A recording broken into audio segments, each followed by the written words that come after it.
Aku tak faham betul lah korang ni. Bila aku cerita kat korang, tak tunjuk video, tak tunjuk CCTV apa, korang cakap aku reka cerita, aku buat cerita. Aku tak tahulah apa korang nak daripada aku sebenarnya. Ha? Benda aku cerita benda yang betul korang tak percaya. Dekat Chowkit ni, macam-macam perangai ada. Aku cakap korang tak nak percaya. Korang tahu tak, Chowkit ni dulu area apa? Dulu orang cakap sini kawasan-kawasan black area lah. Macam-macam orang pelik ada kat sini. Ada yang tiba-tiba datang, ulur duit kat kami. Itulah.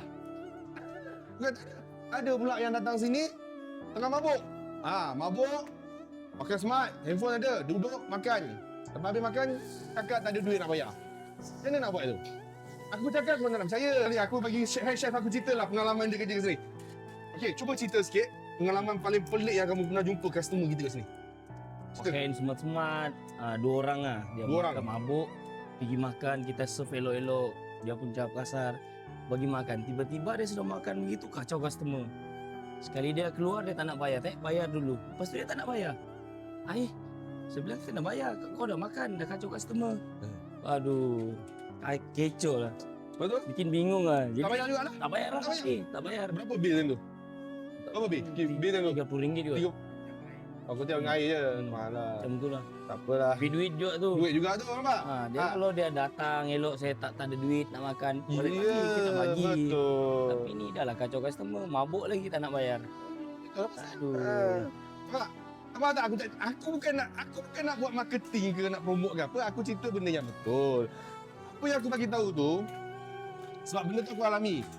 So bila benda tu dah terkena dekat aku rasa benda ni macam tak masuk akal. Tak logik akal. Aku promote harga yang macam ni lagi berbaloi daripada korang ambil yang follower 40k tu bayar 3-400. Aku follower dekat setengah juta. Tapi aku charge korang 100 je. Mana korang rasa lagi berbaloi? Kalau betul aku nak promote, kalau kata aku nak buat duit, aku charge 100. Betul tak? Sebab aku dalam niat aku nak tolong orang. Ingat insya-Allah kalau 100 ni kalau yang mampu bayar. Kalau tak mampu bayar tak apa. So okay, kita bagi free of charge je. Kalau betul-betul kedai tu tak mampu nak bayar. Okay, so sekarang aku nak beritahu korang update terbaru. Kita masih ada lagi 35 slot. Aku dah beritahu hari tu 50 terawat, aku bagi korang 100 je.